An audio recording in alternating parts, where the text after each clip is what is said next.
Good evening, good evening, good evening. This is Jamie Newton Knight.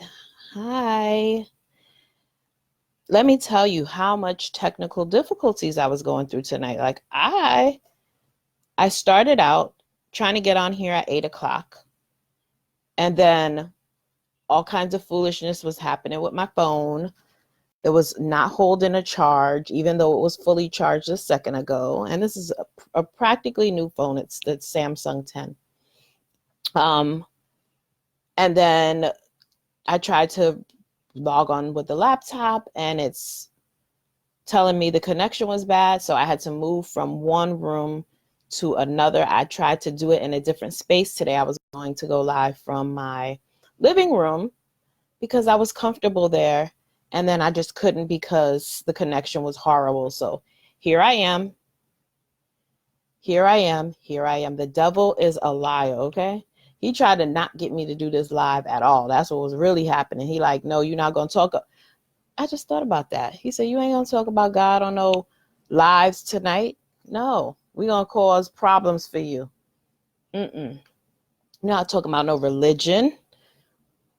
No. Talk about foolishness. Talk about love and hip hop drama. And then you could have your live. But you talk about religion and some values and some morals. And I'm not going to let you through. But the devil is a lie because I'm on here. Good evening, everyone. As you can see, the topic is co-parenting and religion. My name is Jamie Newton Knight. I am your blended Black family strategist, your cooperative co-parenting specialist, and I help women who feel overwhelmed by the drama and lack of boundaries in their blended families and are ready for a shift, move past the pain and co-parent in a positive way. So we are here to talk about co-parenting and religion. What prompted this was because I actually saw on social media, there was someone who's in a blended family and they were teaching their children their religious practices. However, I think she's the stepmom, bonus mom. So she was teaching whatever the religion is. And I just wanted to know.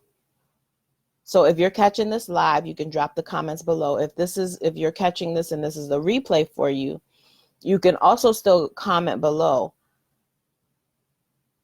As a bio mom or dad, so you are the person who is practically the sole, not the sole provider, but you have the custody the majority of the time.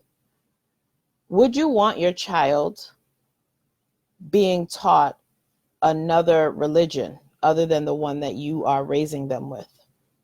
So that's my question that I'm going to start off with. You can put your comments below. Would you want your co-parent or the bonus parent teaching your child a religion that's not something that you practice? So I don't know whether both parents practice this particular thing that I saw online. However, I saw the bonus mom teaching this child a practice. And I was thinking, wow, if that were me and I were the parent of the child, the bio parent, I would probably say, we would have to have a conversation, because I don't know that I would want my child. There's certain things that I think are okay, certain aspects that are okay when you're teaching morals, values, kindness, things like that. But when and even being positive and speaking things into existence, because that's in the Bible as well.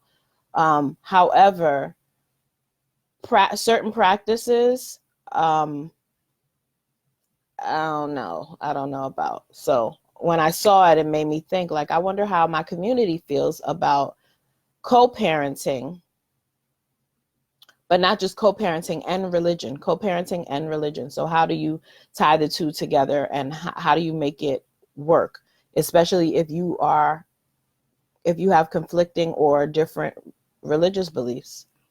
So the first thing I want to say is that I practiced growing up. My grandmother was Baptist, so we went to a Baptist church. So one grandmother, which now that I think back about it, One grandmother was Baptist, and that's the grandmother I lived with. My dad's mom was Pentecostal. And either way, I went to church with my grandmother, both grandmothers. And they kind of share a lot of the same religious beliefs and stuff like that. So it wasn't too far off. So growing up, after leaving my grandmother's home and starting to practice religion on my own, I continued in the Baptist church. So my children I brought up in the Baptist church for a while, until I started to get to this point where I was like, some of the things that are being done, I don't agree with. Some of the things that are being, said, like I go to church because I want to learn about the Bible and I want to know what's in the actual Bible. I don't want someone's perspective of what that means. I kind of want, this is the word of God. This is what it means. And because I wasn't getting what I felt I needed, I didn't stay. And so I started to go to a different church, and it was a non-denominational church. I have been in a non-denominational church now for my kids. My son is 20, going on 20 this year. So it's been about that long. It's been about 20 years, or more, might be more. But yeah. So, and then my son's father grew up also with being Baptist in a Baptist church. However, as he became older, his dad didn't practice being a Jehovah's Witness, but his mom did. She was a witness. And so having the grandkids and the holidays, you had to be respectful of grandma because she doesn't celebrate Christmas. So trying to take gifts over to her, for this religious this holiday that we all were so accustomed to participating in. We were so accustomed to being a part of, and it was a tradition that we continued. We also had to try to remember to be respectful to grandma because grandma doesn't practice that. And so also thinking about that, but birthdays, so they don't celebrate birthdays. And so if kids are expecting a gift, then they have to learn and understand that everyone doesn't practice the same things. Everyone doesn't believe the same things. And so then that prompted me to say, you know what, maybe exposure is not a bad thing. Exposing your child to different religions may not be a bad thing. Like just allowing them to see. And when I say exposure, I mean, this is mommy goes to Baptist church and dad goes, to the Kingdom Hall. So if that's what it is and you're exposing them to all the different things, the reality is that when they get older, they're going to decide for themselves. So whatever you put them in doesn't mean that's what they're going to stay in. Like I said, I grew up in a Baptist church. I didn't stay in a Baptist church. I am now going to a non-denominational church. So they choose when they get old enough to choose.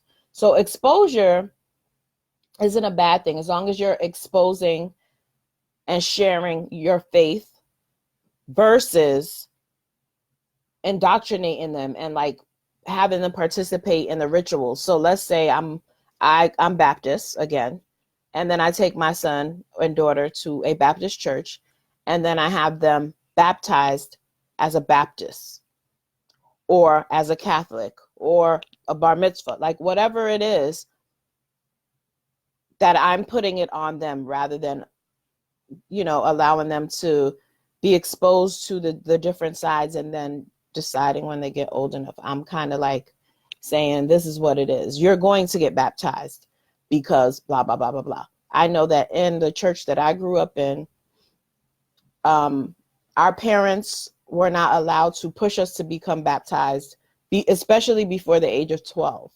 So not to say that that's right or wrong, because if a child feels like this is what they want to do and they express that they want to be baptized in the church, then I feel like, it's up to them. But the pastor that was the pastor of the church at the time felt like By the age of 12, you definitely know right from wrong. And you know right from wrong, so you're able to make the right and wrong decisions. So at that point, he felt like you are of age to decide whether you want to become baptized or not. And so I don't think that that's a bad tradition per se. I think that some kids know beforehand. So it's not a cookie cutter, like one size fits all kind of thing. You got to play it by ear or per child, right? So exposure being the first thing is not a bad thing, as long as you expose a child to the different religions, and then allow them to take from it the parts that they know are good, and is going to make them a good human being and a good person to give back to the world. That's what's important. So teaching your core values is also important. So when you're co-parenting and religion, when you're thinking about co-parenting and religion and the fact that the two of you share different views on religion, exposure is the number one thing that kind of ties it all together and keeps it at a comfortable playing field for the child. They're able to go with mom to church and also go with dad. You also teaching the core values. So teaching the values that you have, that may be religious values, that may be spiritual values, whatever the values are that you have, you teaching them those values, dad teaching them their values. As long as in the end, it's teaching them to be a good person, then that's a great thing. Like, we need more great humans in the world. We need more good people who want to do great things for people. Consider the holidays and traditions. Again, thinking about the holidays and traditions, you have to be very cautious because there are some people who celebrate and there are some people who do not. You don't want to be disrespectful toward the person for not sharing your view on whatever the holiday is. But then some people will say, well, then who decides? Like, who decides if I'm giving my child gifts, or if, let's just say I am the person, I have custody, meaning not custody, but meaning I have the child the majority of the time. And I'm deciding that I don't want them to receive Christmas presents because we're not doing that. I'm teaching them how to give and not receive this year or whatever. Or we're just not doing Christmas anymore because we've learned the true meaning behind it, that it's really just a holiday to make some money and for the stores to make money. And so I'm not participating in it. Should the other parent respect that? Or should they say, well, listen, you're not doing that in your house, that's fine, but I'm doing it in mine. I'm sure that there are parents who have that conflicting idea, that conflict sometimes, because I'm sure that happens. I'm sure that there is a household where one parent doesn't celebrate and the other parent does. That's when conversations need to be taking place. And you need to decide ahead of time, that I'm, not religious, or that I practice so-and-so.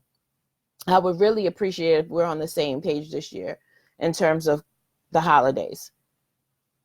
This is how I would like to do the holiday this year. I'm not going to give gifts. We're going to make stuff. We're going to, give back. We're going to do community service. How do you feel about that? Have that conversation and that dialogue before those things come up, so that you're already on the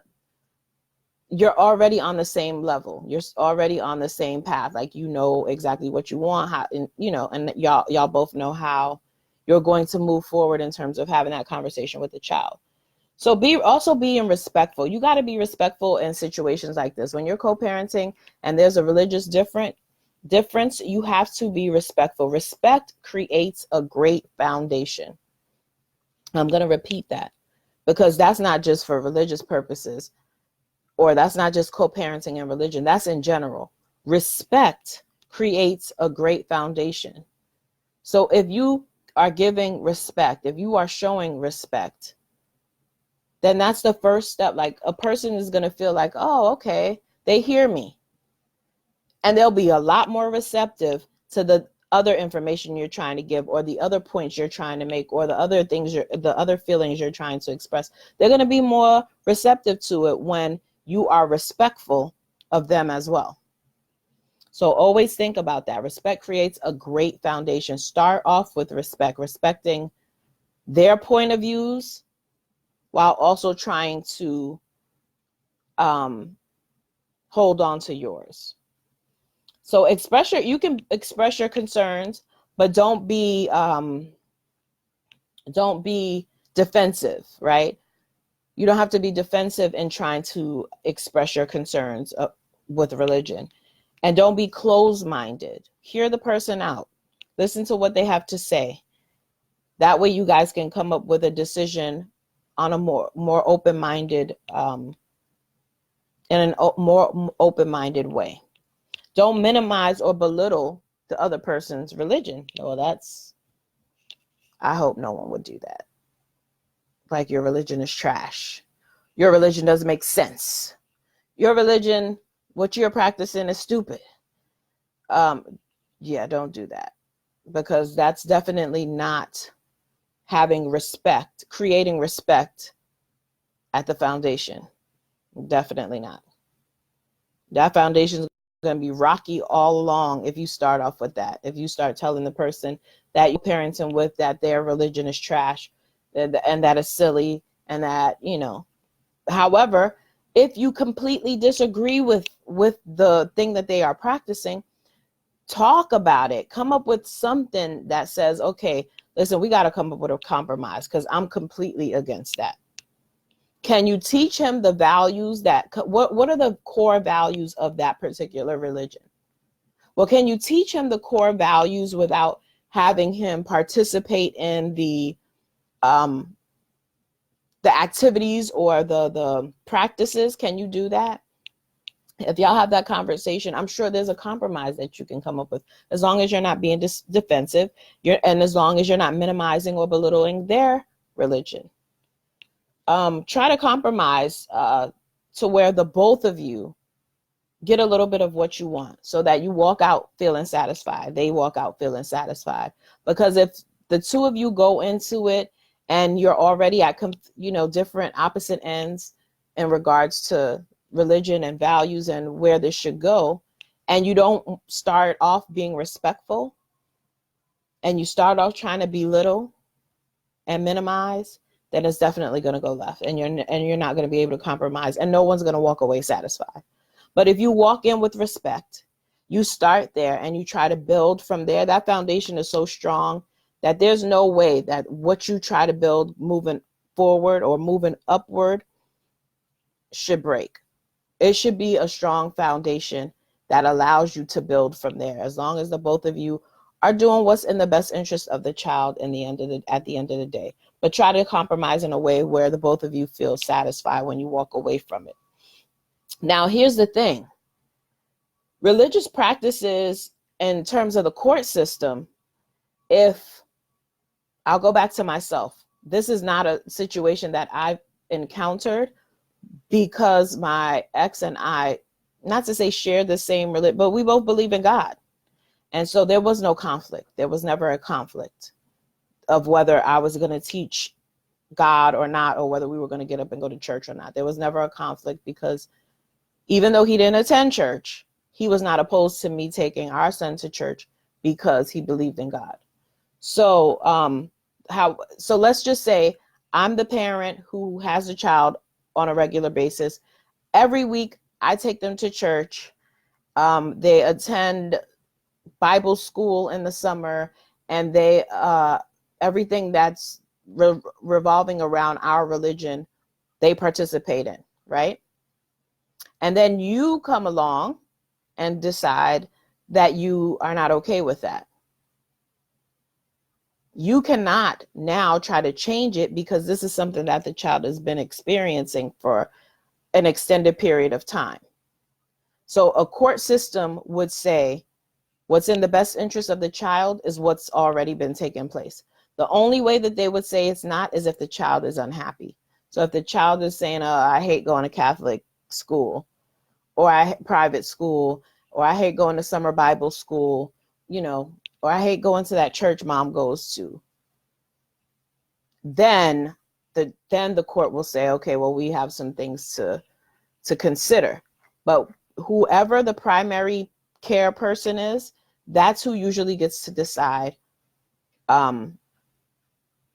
where the child goes to serve, like if the child goes to services or not, and what has already been taking place in the child's life. So if for 5 years already they've been going to church every Sunday and they've been attending private school, then it's going to be hard for you to now come in and try to change that, because the court system recognizes that as the not just the habit, but the routine. And so if you want to change that, you have to go legally and try to fight that. And then the court system also feels like, listen, don't try to come in here and try to fight each other. Try to come in and compromise. So they encourage a compromise. They encourage you coming in and trying to work through the situation, so that, again, both of you leave feeling satisfied, like at least that both of you feel like you got something out of the deal. So if you can do that, then that would be a good thing. But again, like I said, in the end, the child is going to ultimately decide what they want anyway, because right now is just, they're young. They got to do whatever you're doing. They got to go wherever you're going. So if you're going to a Baptist church, then they got to go to a Baptist church. If you're going to a Catholic church, then they got to go to a Catholic church. However, just because you're going to a Baptist church doesn't mean you have to baptize them as a Baptist, because maybe they're not old enough to decide for themselves, especially if they haven't said that that's what they want to do. So those are things to consider. Again, exposure is not a bad thing, as long as you're really exposing and sharing your faith and your values, and the core, exposing them to the great parts of the religion. And it's more exposure versus them participating in the religious practices. Teach core values.